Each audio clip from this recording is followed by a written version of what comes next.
Among the smell of rot in the shed, they found a dirty mattress where someone had secretly been sleeping for weeks. Mark stood frozen in the doorway, the beam of his heavy-duty flashlight cutting through the swirling dust motes, illuminating a scene that defied all suburban logic. The air inside the small wooden structure was thick, humid, and heavy with a stench that tasted like copper pennies and spoiled meat. Beside him, Sarah pressed a hand over her mouth, her knuckles white, her breathing hitching in short, terrified gasps. "Mark," she whispered, her voice trembling. "We need to leave. We need to call the police right now." Mark did not move. His eyes were scanning the horrifying tableau before him. It was not just the mattress, which was stained with dark, unidentifiable fluids and sagging in the middle. It was the nest of garbage surrounding it. Fast food wrappers that were months old, empty bottles of cough syrup, and piles of burnt foil. But what made Mark's stomach churn with a violent mix of nausea and violation were the items arranged neatly on a crate used as a makeshift nightstand. There was his spare toothbrush, the one that had vanished from the master bathroom 3 weeks ago. There was Sarah's hairbrush, still tangled with her blonde strands. And there, pinned to the rotting wood of the shed wall, were photographs. They were not printed pictures. They were Polaroids taken through the gap in their kitchen curtains, grainy and dark, showing Mark and Sarah eating dinner, watching TV, living their lives completely unaware that they were being studied like lab rats. "Mark!" Sarah pulled at his arm, her fear shifting into panic. "Did you hear me? That's my hairbrush. He has been in the house. We have to go." Mark felt a surge of defensive anger, a primal instinct that warred with his own fear. This was his house. He had bought it 6 months ago, stretching his finances to the limit to give them a safe place in a quiet neighborhood. Admitting that a stranger had been sleeping 30 feet from their bedroom window and entering their home at will felt like a failure of his duty to protect. "If we call the cops now, by the time they get here, he'll be gone," Mark said, his voice sounding hollow in the cramped space. "We do not even know if he's coming back tonight. Look at the food. The mold on that burger wrapper. Maybe he moved on." "That toothbrush is not moldy, Mark. It's wet," Sarah hissed, pointing a shaking finger. Mark shone the light on the bristles. She was right. A glistening droplet of water hung from the blue plastic. The intruder had not just been here. He had been here minutes ago. He had likely been in the house while Mark and Sarah were watching a movie downstairs, brushing his teeth with Marcus' brush, then retreating to this filth. "I'm securing it," Mark decided, stepping back out into the cool night air. The backyard, usually a place of relaxation, now felt like a stage where he was exposed to an unseen audience in the dark tree line. "You what?" Sarah stared at him, incredulous. "I'm putting the padlock on. The heavy-duty one I bought for the gate," Mark said, his jaw set tight. He reached into his pocket. "We lock him out. We secure the house. We call the non-emergency line and file a report in the morning. If we call 911 now, they'll do a drive-by, see nothing, and leave. I need to make sure this place is sealed." He was lying to himself, and he knew it. He was not just being practical, he was trying to reclaim territory. He grabbed the rusted hasp of the shed door. It screeched as he forced it shut, the sound echoing violently across the silence of the yard. He threaded the hardened steel shackle of the padlock through the loop and snapped it shut with a definitive click. "There," Mark said, turning to Sarah. "Nothing is getting in or out of there. We go inside, we lock every deadbolt, and we set the alarm." Sarah looked at the shed, then back at the dark windows of their own house. "Mark, if the toothbrush is wet, that means he was inside the house while we were awake. How did he get in? The alarm never went off." "I do not know," Mark admitted, the adrenaline starting to sour into dread. "Maybe I left the back door unlocked when I took the trash out. It would not happen again." They retreated to the house, moving quickly across the lawn. Mark locked the back slider, engaged the secondary footlock, and then checked the front door. He went to every window on the ground floor, checking the latches. Everything was secure. The house was a fortress. But as they climbed the stairs to the bedroom, the safety felt artificial. Mark could not shake the image of the wet toothbrush. He took a shower, scrubbing his skin until it was red, trying to wash away the phantom sensation of the shed smell. When he finally got into bed, Sarah was already curled up, facing away from him, her breathing shallow and fake. She was not sleeping. Mark stared at the ceiling fan spinning lazily in the dark. He strained his ears, listening to the settling of the house. The refrigerator hummed downstairs. The wind brushed a branch against the siding. Normal sounds, safe sounds. Then he heard it. It was a soft, rhythmic thump. Mark stopped breathing. He waited. Thump. It was not coming from outside. It was not the wind. The sound was muffled, distinct, and coming from directly beneath them. It was the sound of a heavy boot stepping onto the hardwood floor of the living room. Mark's blood ran cold. The alarm system was armed. The sensors were active. If a door or window had opened, the siren would be screaming. But the house was silent, save for the footsteps that were now pacing, slow and deliberate, back and forth in the kitchen. Mark lay paralyzed, his heart hammering against his ribs like a trapped bird. The logic of the situation refused to resolve itself. The alarm panel on the bedroom wall glowed a steady, reassuring green, armed stay. The perimeter was breached, yet the electronic brain of the house had not registered it. This cognitive dissonance kept him pinned to the mattress for 10 agonizing seconds. Beside him, Sarah shifted. Her hand shot out, gripping his bicep with a strength born of pure terror. She had heard it too. "Mark!" she breathed, the word barely a ghost of sound. "Yes, inside." "Shoo!" Mark whispered. He slowly peeled the duvet back, trying to minimize the rustle of fabric. Every sound he made felt amplified, a beacon announcing their location to the thing downstairs. He slid out of bed, his bare feet touching the cold carpet. He reached under the bed. He did not own a gun, something he was currently regretting with a bitterness that tasted like bile, but he kept a heavy aluminum baseball bat there. His fingers closed around the taped handle. The cold metal offered a sliver of grounding reality. "Call 911, Mark mouthed to Sarah. "Lock the door behind me." She shook her head frantically, eyes wide and glistening in the gloom. "Do not go down there. I have to check the panel," he whispered back. "Lock the door." He crept into the hallway. The house felt completely different than it had during the day. The shadows stretched long and distorted, turning the familiar architecture of the landing into a funhouse of potential ambushes. He stood at the top of the stairs, listening. The pacing had stopped. The silence was worse. The silence implied listening. It implied that the intruder knew Mark was awake, that the game of cat and mouse had officially begun. Mark took the first step down. The wood groaned under his weight. He flinched, freezing in place. From the kitchen, a sound drifted up. It was the distinct click hiss of a soda can opening. Then, the sound of someone guzzling liquid, followed by a wet, satisfied belch. The sheer audacity of it, the casual nature of the intrusion, sent a spike of rage through Mark that temporarily eclipsed his fear. This stranger was in his kitchen, drinking his soda, treating Mark's sanctuary like a 24-hour convenience store. Mark descended the rest of the stairs, the bat raised. He reached the bottom and peered around the corner into the living room.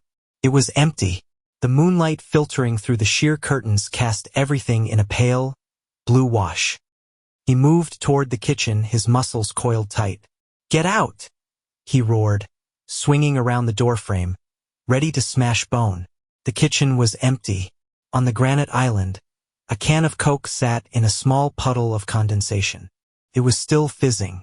Beside it lay a half-eaten apple, the bite marks brown and oxidized. Mark spun around, checking the corners, checking the pantry. Nothing. The back door was still locked. The sliding glass door was secured with the steel bar. The windows were shut tight. "Where are you?" Mark screamed, his voice cracking. He felt like he was losing his mind. Had the intruder vanished? Was he hiding in the cabinets? Mark rushed to the alarm keypad by the back door. Still red-armed. He checked the event log. No entries. "How?" Mark muttered, sweat stinging his eyes. "How are you getting in?" A noise from the laundry room made him spin around. It was a soft scraping sound, like fabric dragging over tile. The laundry room was a dead end. It only led to the garage, and that door was deadbolt too. Mark approached the laundry room door, bat raised high. He kicked the door open and flipped the light switch. Empty. The washer and dryer sat silent. The door to the garage was locked. But then the smell hit him. It rolled out of the small room in a suffocating wave. That same acrid mixture of ammonia, rotting garbage, and unwashed body. It was so strong Mark gagged, covering his nose with his forearm. He stepped into the room, looking for a hiding spot. There was nowhere, just the machines and a few shelves of detergent. Then he looked down. On the tiled floor, in the narrow gap between the washing machine and the wall, there was a smear of black grease. It looked like a footprint, but dragged. Mark crouched down, shining the light from his phone into the gap. There was nothing there but dust bunnies. He stood up, backing away, his mind racing. The intruder had been here seconds ago. The smell proved it. The soda proved it. But physics said he had evaporated. Mark retreated to the kitchen, his back to the counter, scanning the open space. His eyes fell on the floor near the refrigerator. There were faint, muddy tracks. He followed them with his gaze. They did not lead to the back door. They did not lead to the window. They led to the pantry. Mark felt a chill that started at the base of his spine and wrapped around his throat. The pantry was a small closet for dry goods. There was no window, no exit. He walked toward the pantry door, which was slightly ajar. He nudged it open with the tip of the bat. Shelves of pasta, canned soup, boxes of cereal. And on the floor in the back corner the tracks simply stopped. Mark stepped inside, confused. He looked at the floor. The linoleum was old, peeling slightly in the corner. He nudged the peeling edge with his foot. The floorboard moved. It did not just rattle. It shifted. The entire section of the floor in the back of the pantry was not solid. It was a panel. Mark dropped to his knees, dropping the bat. He hooked his fingers under the lip of the false floor and pulled. It lifted with a heavy, lubricated silence, revealing a dark, square hole. A rush of cold, damp air hit his face, carrying the concentrated essence of the shed, a stench. It was not a crawl space. It was a vertical shaft, an old, forgotten coal chute that predated the modern renovation of the house.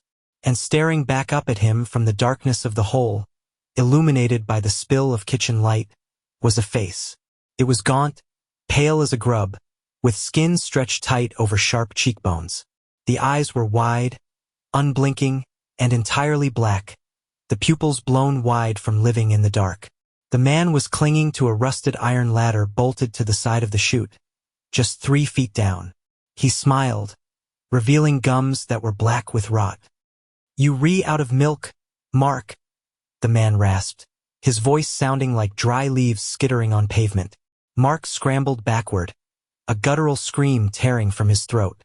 He kicked out wildly, his heel connecting with the pantry door, slamming it shut, but the image of that face, the pale, subterranean parasitic thing beneath his home, was burned into his retinas.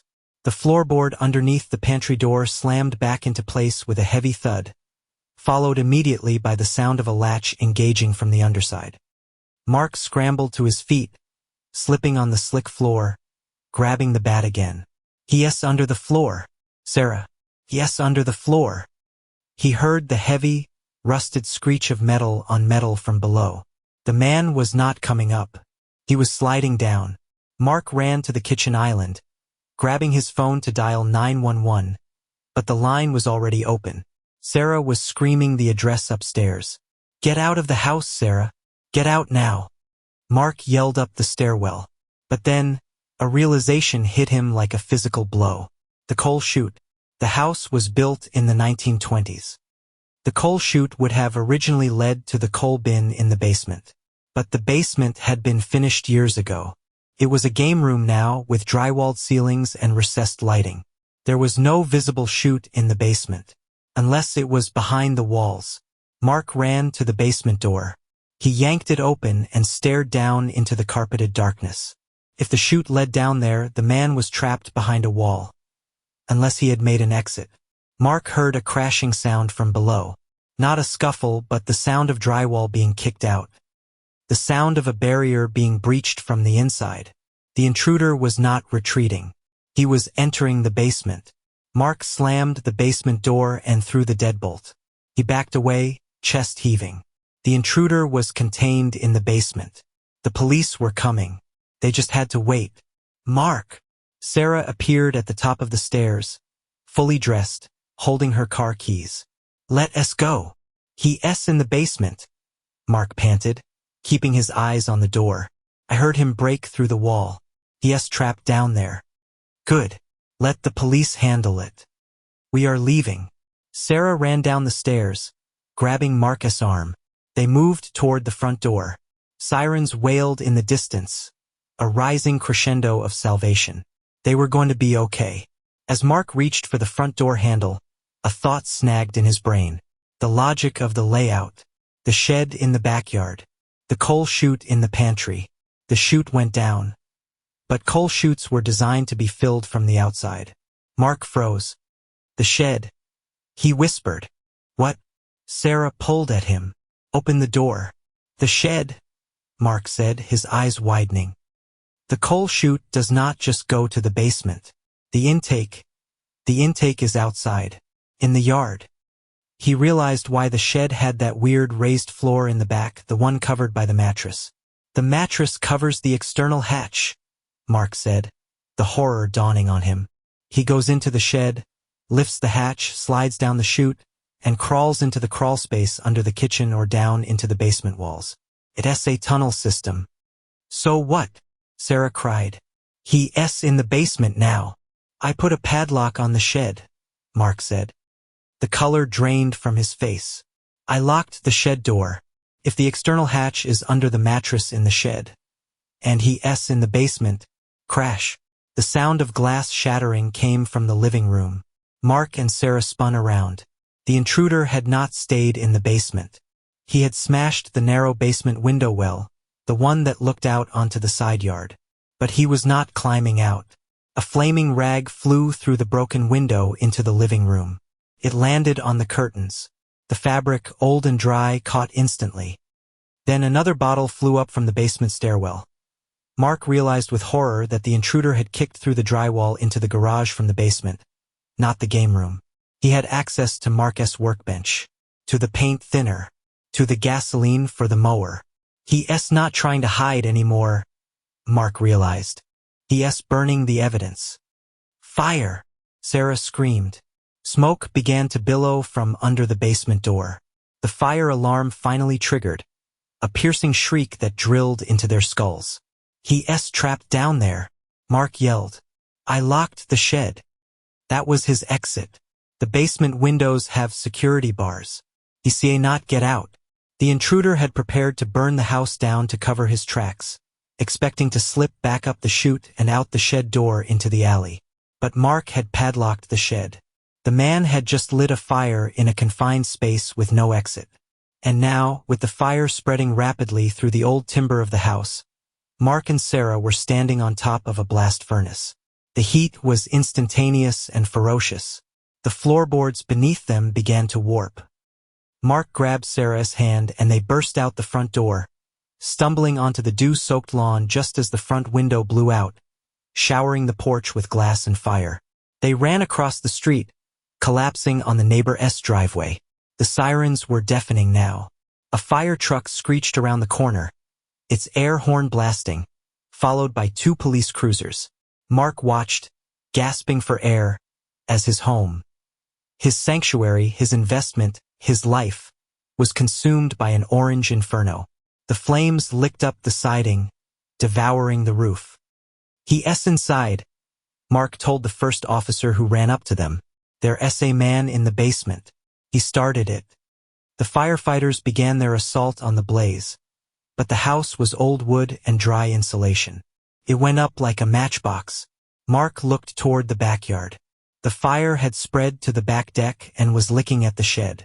He saw the firefighters cutting the padlock he had placed on the shed door just an hour ago. They kicked the door open to check for victims or accelerants. Through the gaps in the fence, Mark saw the moment they found the hatch. 2 firemen dragged the mattress out. One of them pointed his flashlight into the hole in the floor. He recoiled, shouting something into his radio. It took 4 hours to put the fire out. It took another 2 for the coroner's van to back into the driveway. Mark sat on the back of an ambulance, a shock blanket wrapped around his shoulders. Sarah was asleep in her sister's car nearby. The paramedics had given her a sedative. A detective in a soot-stained trench coat approached Mark. "Mr. Reynolds?" the detective asked. "Is he dead?" Mark asked, his voice flat. "Yes," the detective said. He looked disturbed, which was saying something for a man who worked the night shift in Phoenix. "We found him in the tunnel connecting the basement to the shed. It looks like he tried to crawl back up the chute when the fire got out of control." Mark nodded. "But the shed was locked." "Yeah," the detective sighed, rubbing his neck. "He got to the top, could not open the shed door from the inside because of your padlock. He tried to go back down, but the fire had drawn into the tunnel like a chimney. The smoke got him first." The detective paused, flipping open his notebook. "We found some things in the tunnel that did not burn. He had a stash down there. It was not just a squat, Mr. Reynolds. We found a notebook. It looks like he was logging your schedule." Mark felt the cold return, despite the lingering heat of the fire. Logging? Sleep times. When you showered. When you left for work. Notes about the alarm codes, he was trying to guess them. And receipts. Receipts. For rock salt, lighter fluid, and rags. He bought them 2 weeks ago. He was not just living there, son. He was planning to burn the house down with you inside it. Tonight was the night. He had the accelerants prepped under the floorboards. Mark looked at the blackened skeleton of his house. The realization settled over him like a shroud. The wet toothbrush. The theft of small items. It was all a test. A way to gauge their awareness. If Mark had not gone to the shed tonight, if he had not locked that door, the man would have come up through the pantry while they slept. He would have poured gas in the hallway. He would have slipped back down the chute, walked out the shed, and watched them burn from the alley. Mark had killed him. By locking that door, Mark had turned the predator's trap into his own tomb. 6 months later, Mark and Sarah moved into a condo on the 14th floor of a high-security building downtown. There was a doorman. There were cameras in the elevators. There was no yard, no shed, no basement. Sarah was doing better. She went to therapy. She was talking about getting a dog. But Mark was not sleeping. He stood in the living room of the condo, the lights off. It was 3:00 a.m. He held a flashlight in his hand. He walked to the HVAC vent on the ceiling. He shone the light into the grill. He stared into the darkness of the ductwork, waiting. He knew it was irrational. They were 14 stories up. But he could not stop thinking about the man's eyes in the coal chute. The way he had smiled. The way he had lived in the negative spaces of their home, the walls, the floors, the voids. Mark climbed up on a step stool. He took a screwdriver from his pocket and tightened the screw on the vent cover until his knuckles turned white, then gave it one more turn, stripping the head so it could never be opened again. He turned off the flashlight, but he did not move. He just stood there in the dark, listening to the building breathe, wondering if the faint shifting sound in the walls was just the pipes expanding, or if something else had found a way in.